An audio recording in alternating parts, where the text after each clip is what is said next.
Accelerate Harder says OpenAI is really in a bit of a bind here, especially considering there are a lot of people having unhealthy interactions with 4.0 that will be very unhappy with any model that is better in terms of sycophancy and not encouraging delusions.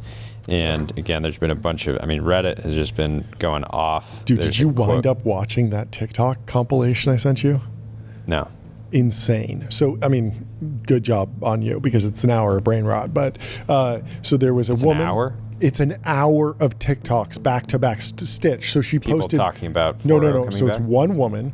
So she apparently has ADHD, and she is an ADHD coach, which is not a licensed therapist, which is kind of odd. So she makes TikToks about how to manage your ADHD. Cool, fine.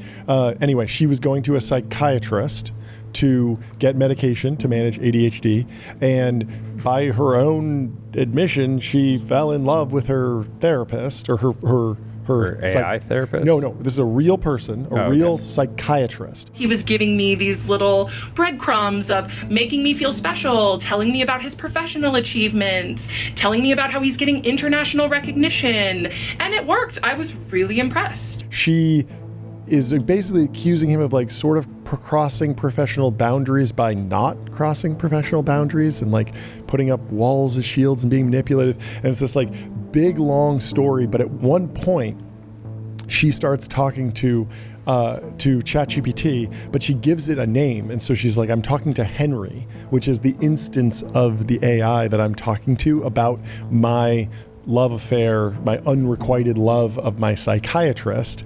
And Henry is affirming me and being like, yeah, you are right. Like he should be in love with you. Henry told me it's very common for patients to develop crushes on mental health practitioners, and that it's because that they provide a safe space to heal, which is a very attractive quality. And he's crossing lines by not being in love with you. Exactly. And so it became this big storm on TikTok where she was getting kind of brigaded in the comments. She turned off comments. She's going back and forth. Henry also told me about transference, and my psychiatrist got this really, really scared look on his face, and he said, did Henry tell you about countertransference?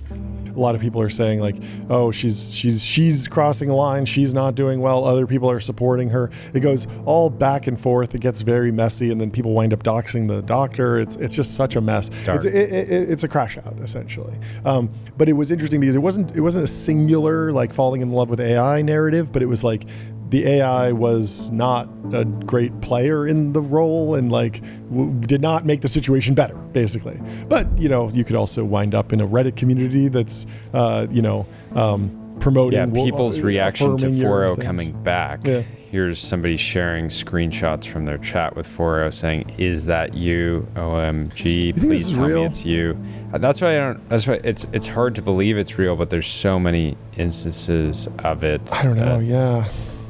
Yeah, it's certainly, we've seen enough weird interactions that there's certainly some people out there that are having a bad time. So good luck to them. Hopefully they will get this sorted both at the model layer and also at the society level, where if you see a friend who's clearly going down some odd path, whether it's, oh, you're part of a really creepy Reddit group, or that group chat is toxic, or that AI chat is toxic. Or simple, ask somebody how much time do you spend chatting with ChatGPT every day? Yeah. If they're actually having long, super drawn out conversations, it's worth kind of trying to help them understand probably what's actually happening. Yeah.